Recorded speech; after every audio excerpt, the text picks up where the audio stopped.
कि तभी लेवन ने उसे रोका। उन्होंने देखी क्विंटन पतले स्टील के तारों से घिर चुका था जो धीरे धीरे रोटेट होते जा रहे थे।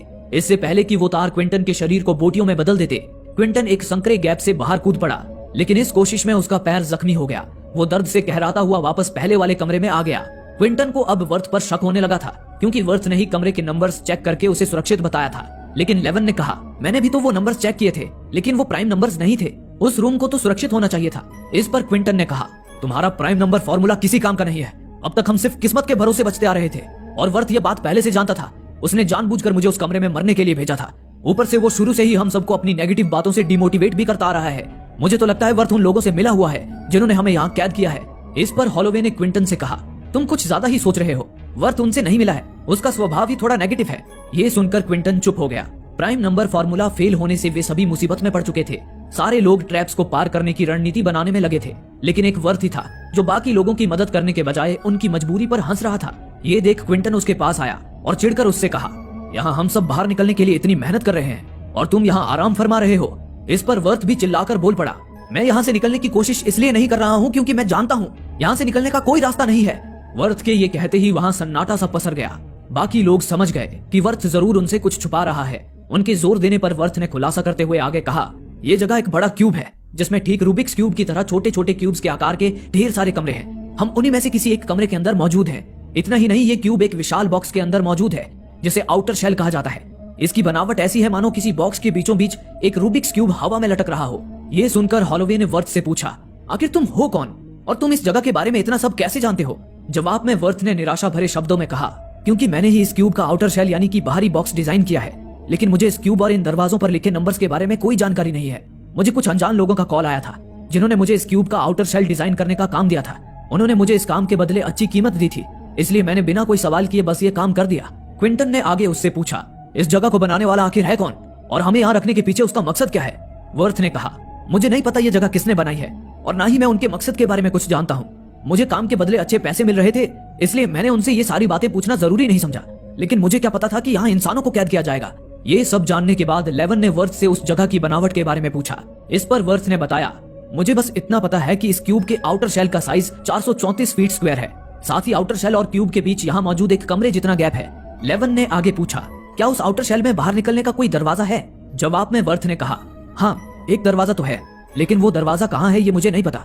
वर्थ से मिली जानकारी को ध्यान में रखकर लेवन ने कुछ कैलकुलेशंस किए और पता लगाया कि उस क्यूब में राइट से लेकर लेफ्ट तक 26 कमरे, ऊपर से लेकर नीचे तक 26 कमरे और आगे से लेकर पीछे तक 26 कमरे थे। यानी कि उस क्यूब में कुल 17,576 कमरे थे। ये सुनते ही सभी के पसीने छूट गए, क्योंकि उन्हें पता भी नहीं था कि इतने सारे कमरों के बीच वे लोग इस वक्त कौन से कमरे में हैं। लेवन का दिमाग भी उस वक्त इसी समस्या को सुलझाने में लगा था। उसी पल लेवन के दिमाग की बत्ती जल उठी। उसे समझ आया कि दरवाजे पर लिखे नंबर्स में कार्टेशियन कोऑर्डिनेट्स छुपे हुए थे जो क्यूब में कमरों की पोजीशन को दर्शाते थे। कार्टेशियन कोऑर्डिनेट्स के जरिए लेवन ने जब उस कमरे की पोजीशन का पता लगाया तो उसे पता चला कि उस कमरे से 7 कमरे और आगे जाने पर उन्हें क्यूब का आखिरी कमरा मिल जाएगा। उन्हें यकीन था कि आखिरी कमरे में जाकर उन्हें क्यूब से बाहर निकलने का कोई न कोई रास्ता जरूर मिल जाएगा, इसलिए वे आखिरी कमरे की तरफ बढ़ने लगे। अब वे ट्रैप्स का पता लगाने के लिए पहले की तरह जूतों का इस्तेमाल कर रहे थे। तभी आगे चलकर लेवन को एक ऐसा कमरा मिला जिसके कोऑर्डिनेट्स के मुताबिक वो क्यूब का 27वां कमरा था। उसे देख लेवन उलझन में पड़ गई। उसने बाकियों से कहा, इस क्यूब में तो एक लाइन में केवल 26 कमरे होने चाहिए थे, लेकिन यहाँ ये 27वां कमरा कैसे आ गया? लेवन इस सोच में पड़ गई। हालांकि वे बिना रुके आगे बढ़ते रहे। अब वे क्यूब के आखिरी कमरे तक पहुंचने से केवल 1 कमरे की दूरी पर थे, लेकिन जल्द ही उन्हें मालूम हुआ कि आखिरी कमरे से पहले जितने भी कमरे थे उन सारे कमरों पर ट्रैप्स लगे हुए थे। आगे बढ़ने का कोई भी सुरक्षित रास्ता नहीं था। तभी क्विंटन ने कहा, हम बाकी ट्रैप से तो नहीं निकल सकते, लेकिन हमारे नीचे के कमरे में जो साउंड एक्टिवेटेड ट्रैप लगे हुए हैं, अगर हम बिना शोर किए वहां से जाएं तो हम आखिरी कमरे तक पहुंच सकते हैं। वे सभी क्विंटन के इस प्लान से सहमत हो गए, लेकिन तभी केजन ने पागलपन में शोर मचाना शुरू कर दिया। उसकी आवाज से उस ट्रैप वाले कमरे में सभी दीवारों से धारदार सरिये बाहर निकल आए, जिसे देख उन सभी की हालत खराब हो गई। क्विंटन ने कहा, हम केजन को अपने साथ नहीं ले जा सकते। अगर उसने पागलपन में जरा सा भी शोर मचा दिया तो हमारी जान पर बनाएगी। लेकिन हॉलोवे और वर्थ केजन को मरने के लिए वहां अकेला नहीं छोड़ना चाहते थे। उन्होंने क्विंटन को भरोसा दिलाया कि केजन शोर नहीं मचाएगा। इस तरह रिस्क उठाते हुए सबसे पहले वर्थ नीचे गया। वो छत से लटकता हुआ अगले कमरे तक पहुंच गया। उसके पीछे लेवन, हॉलोवे और केजन भी उस कमरे तक पहुंच गए। लेकिन जब क्विंटन छत से लटकता हुआ सुरक्षित कमरे की तरफ बढ़ रहा था, तभी केजन ने पागलपन में शोर मचा दिया। उसे सुन क्विंटन की तो जैसे जान ही हलक में आ गई। उस ट्रैप रूम में मौजूद धारदार सरिये क्विंटन के शरीर को छन्नी करने बाहर निकले ही थे कि तभी ऐन मौके पर उसने दूसरे कमरे में छलांग लगा दी। क्विंटन बाल बाल बच गया, लेकिन अब वो गुस्से में केजन को मारने पर उतारू हो चुका था। हॉलोवे ने जब उसे रोका तो वो गुस्से में हॉलोवे को भी गालियां देने लगा। जवाब में हॉलोवे ने भी उसे चिल्लाकर कहा, तुम एक गुस्सैल आदमी हो, तुम 11 जैसी छोटी लड़कियों से फ्लर्ट करते हो, इसी वजह से तुम्हारी बीवी ने तुम्हें छोड़ दिया होगा। हॉलोवे के इतना कहते ही क्विंटन ने अपना आपा खो दिया और उसे एक थप्पड़ जड़ दिया, लेकिन हॉलोवे थप्पड़ खाकर हंस पड़ी और कहा इस थप्पड़ ने साबित कर दिया कि मैंने जो कुछ भी कहा वो सच था। हॉलोवे का ये ताना सुनकर क्विंटन ने चुप्पी साध ली। अब वे लोग क्यूब के आखिरी कमरे में पहुंच चुके थे। इतने में ही वर्थ ने आखिरी कमरे का दरवाजा खोला, लेकिन उन्हें वहां बाहर जाने का दरवाजा नहीं, बल्कि थोड़ी दूरी पर मौजूद आउटर शेल की दीवार नजर आई। उस आउटर शेल और क्यूब के बीच एक बड़ा गैप था और नीचे गहरी खाई थी।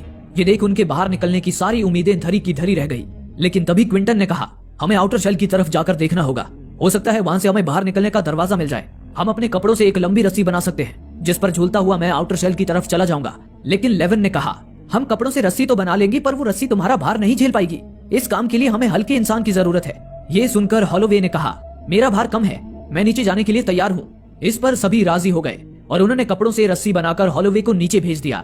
हॉलोवे रस्सी से झूलकर आउटर शेल तक पहुंचने की कोशिश करने लगी। तभी क्यूब में एक बार फिर से किसी भारी भरकम मशीन के सरकने की आवाज आई और वो कमरा हिलने लगा, जिससे बाकी लोगों के हाथ से हॉलोवे की रस्सी ही छूट गई और हॉलोवे एकाएक नीचे गिरने लगी। पर तभी ऐन मौके पर क्विंटन ने छलांग लगाकर उसकी रस्सी पकड़ ली। हॉलोवे की जान में जान आ गई। इस दौरान बाकी लोगों ने भी क्विंटन को पैरों से पकड़ रखा था। हॉलोवे ने फौरन ऊपर आकर क्विंटन का हाथ थाम लिया, लेकिन तभी क्विंटन को हॉलोवे से हुई अपनी बेइज्जती याद आ गई। उसका बदला लेने के लिए क्विंटन ने हॉलोवे का हाथ छोड़ दिया, जिससे वो खाई में जा